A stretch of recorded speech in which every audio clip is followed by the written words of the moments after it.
Now, ladies and gentlemen, our next topic is a scary one. Yes, I know. It's a very scary topic, but also there is hope. Our next topic is quantum, a paradigm shift in cyber. And our speaker has over 30 years of experience in cybersecurity, and he co-authored 2 books on quantum computing that will be released later on this year. He's also the cybersecurity partner at PwC. Ladies and gentlemen, put your hand together for Clinton Firth.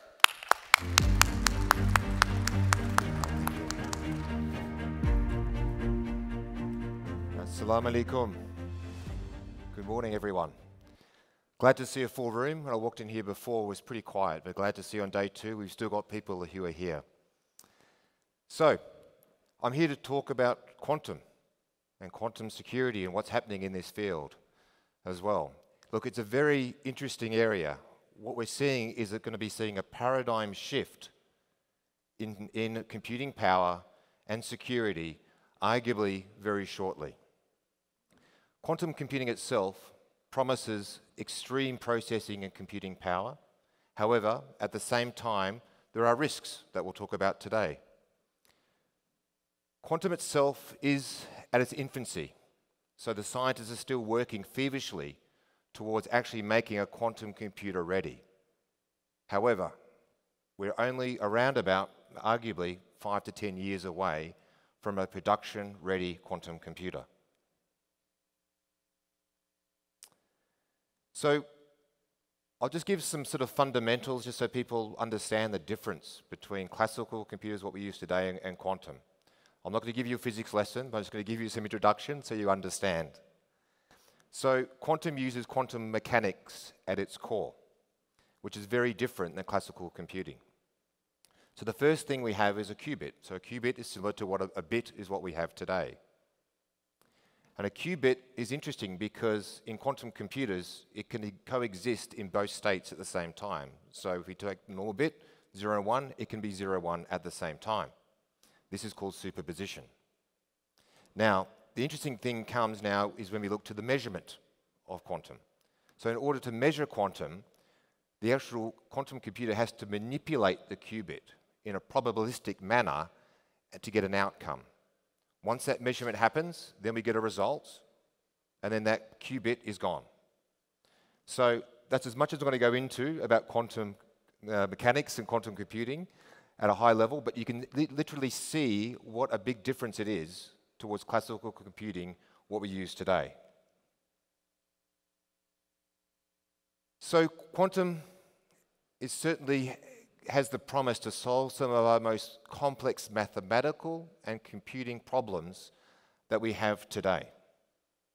So a few use cases that we're seeing research being done in at the moment is firstly, let's say around weather predictions. Weather predictions are complex mathematical issues. We're talking about tides, temperatures, air movements, solar.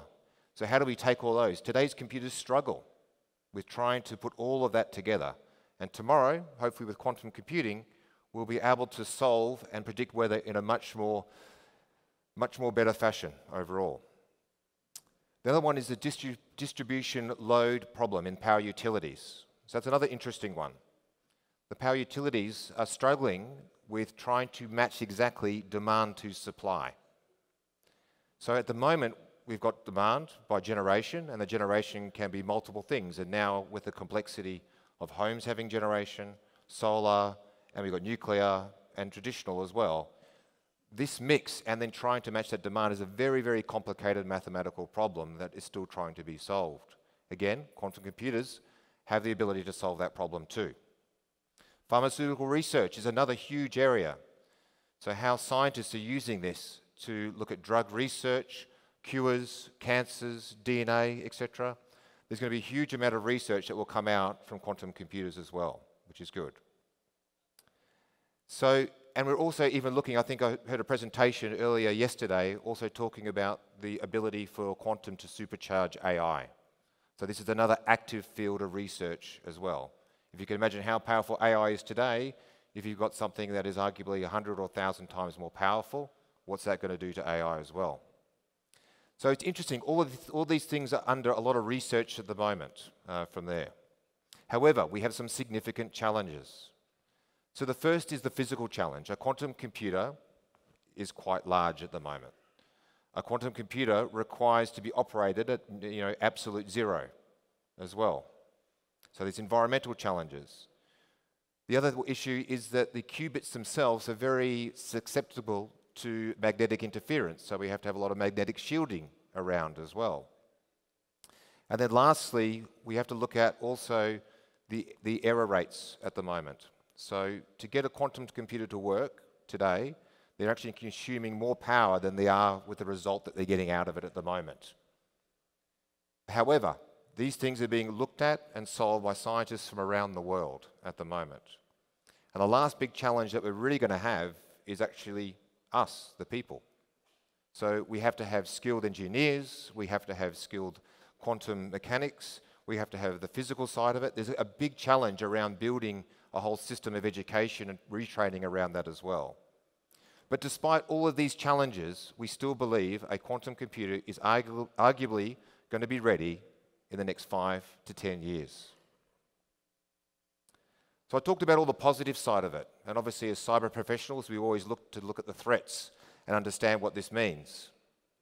So quantum itself will pose a significant cybersecurity threat. Firstly, it will be breaking current encryption. It will definitely be affecting asymmetric encryption and arguably also affecting symmetric encryption as well. And if you think about this, encryption is everywhere, everything we do. It's in our applications, it's in our phones, it's in our hardware, it's in IoT, etc. It is everywhere. So how are we going to, solve that problem as well? It just makes it much more complex. It's certainly going to affect national security and also organizations.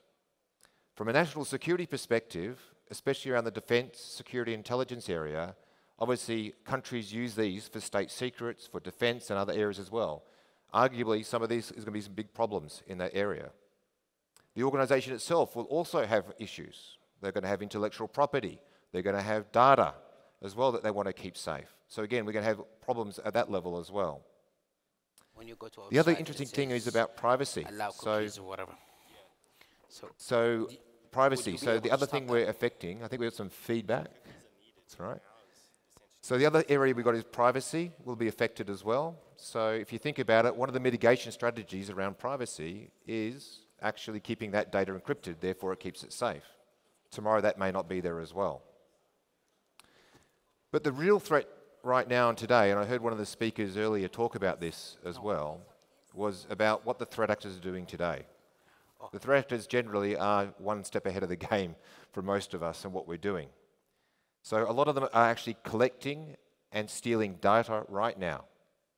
And they're holding that data in the hope, when a quantum computer becomes production ready, that they'll be able to decrypt that data as well. So it's a real threat that we have today. So this transition to post-quantum computing, let me just sort of take a little bit of a step back and explain that really we've got three sort of fundamental areas of encryption. We have the classical encryption, which is what we have and use today on our classical computers. We then have post-quantum cryptography and encryption. So that is cryptography and encryption that can be used in our classical computers. So it's basically a transition from what we have today to what we have tomorrow, but it will be used in our normal computing systems. The last one is actually quantum mechanic encryption. So there are some promising fields of research in this area, like quantum key distribution, but again, we'll need a quantum-ready computer for that as well. Now, moving from where we are today to post-quantum encryption on our normal computers or our classical computers today is going to be a big problem. Arguably, it's going to take up to a decade. Now, if you step back, and for those people that were around in 1997, if they remember, one of the old encryption standards we had was called DES, or Data Encryption Standard. So Data Encryption Standard was broken in 1997, and it took computers of that day 86 days to break the encryption. Literally, within 7 years, it was broken within a day with the computing power available. We then had to move from data encryption standard to a new one. So a lot of research was being done. First thing they did is increase the key length, and there's things known as triple DES or 3DES. Then they actually released a new algorithm called AES, Advanced Encryption Standard, and that was released in 2001. So to give you some sort of insights of what that means in terminology, if you remember way back then, the old Wi-Fi standard, WEP, Wi-Fi Encryption Protocol, that was based on that old standard DES. Whereas the new encryption we use today, which is called WPA or WPA2, WPA2 uses AES. So you can see that transition. The scary thing is, still today, there is organizations and critical national infrastructure still using the old data encryption standard that was again broken way back in 1997. So to transition from one encryption standard to another is not going to be a very easy problem at all to solve. So what have governments and institutions been doing about this? So way back in 2016, NIST started a competition around building a quantum-proof algorithm that we could start to use in our traditional computing systems. That competition took 8 years to the realization, literally just of last month, where NIST released the 3 quantum-proof algorithms. You can see them up there on the screen. There are various FIPS areas as well.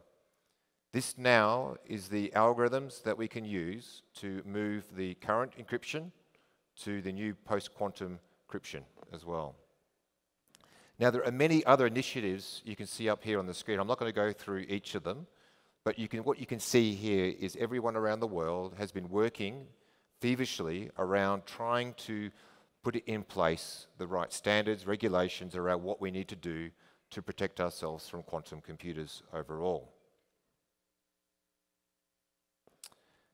So, some of the challenges that we're going to have as well. Firstly, encryption is invasive. It's embedded in everything we do today. So trying to get a hold of and understand what encryption we have, where it is, and how we're going to transition it is going to be complex. We don't have really a crypto inventory, right, today in our organizations. We're going to have to do that tomorrow. Third parties are going to be another big problem. So we have third parties that we rely upon. They also come with encryption embedded in their solutions. We're going to have to look at those as well. Understand the interdependencies between our organization, that third party, and other third parties as well. So again, another big complex problem to solve as well. Interesting in operational technology, which is normally found in critical national infrastructure, is another interesting one. Now, generally they don't have encryption. However, in the past 5 years or so, there has been a move by the OEMs to start looking at very particular encryption protocols, such as secure Modbus, etc. as well. So we're going to have to transition those. And transitioning anything in the OT environments is very difficult, long, and protracted. We also have to do a reassessment, again, of any data loss as well. So the data loss itself is interesting because, again, if we're losing something today and that information has longevity of over 5 or 10 years, we really should reassess the risk because that data could be compromised in the future and therefore become available to the threat actors. I talked quickly before about quantum key distribution and the challenges there as well. So that may be a solution that we have in the future as they work towards this. But again, it's still not necessarily production ready, and we're going to need a quantum computer in production to make that reality as well. Lastly, again, is that lack of awareness and capability. Everyone today is obviously talking about what AI can do and the rest from there. However, this is a problem that is going to come and hit us very hard very soon if we don't look at it. Again, that transition arguably could take 10 years. We have to start now. So really action is needed overall. So if you look at the national level, what we need to do at a national level is start to look at developing regulations and standards in those areas. We then need to maybe look at national guidelines to help people understand how they need to use those regulations and standards and transition. maybe the countries could look at what we call an approved post-quantum cryptography toolkit, so helping organizations to actually go ahead and move from there, from one to another as well, using multiple different technologies. Maybe establishing a crypto lab as well within a country, helping testing, looking through how to sort of test between the different systems, whether this algorithm is going to work when we move it to this new area as well. And obviously just to support critical national infrastructure that we all rely upon today. So one of the first steps that we really need to do, and we are seeing countries look at this now as well, is building a crypto asset and inventory. So scanning their environments, looking and understanding what crypto they have today. Once you have that inventory, then we need to look at it from a risk assessment point of view. We need to understand and prioritize what we actually need to do. We need to engage our third parties and understand what cryptography is being used in their areas as well, and is that also under threat. We then have to look at the migration, the execution from there as well. How are we going to start to move forward? Again, it's a 10-year program, arguably. So it's not going to be something small and a quick project. It's quite a big project we have to undergo as well. But right now, we should be starting to look with our procurement as well, having this in our procurement standards, pushing to say to procurement what cryptography is being used and is it using the latest post-quantum cryptography algorithms. We need to start this problem and not add to the problem even more. And lastly, again, that reassessment of that data loss overall. We need to look at, again, what data loss we've had within the organization. Again, is that information going to be of value in 5 to 10 years? If so, we need to relook at that assessment as well. So, in summary, overall, the need for action is now. The realization of quantum is much nearer than we all think. And when it comes, it is going to have a significant impact to our ecosystem, arguably more than AI has had. Quantum does pose a risk to current cryptography and algorithms, and we have to look at this and we have to understand, we have to start moving now. Now, overall, again, the transition from one encryption standard to the new is going to be protracted, it's going to be long, it's going to be difficult. So these are areas that we need to really look at now as well. So hopefully this is giving you some good insights. I'm available after the presentation if there's any questions at all. And hopefully you can start your own journey on the quantum journey from moving from one encryption to the next. Thank you so much. Really appreciate it.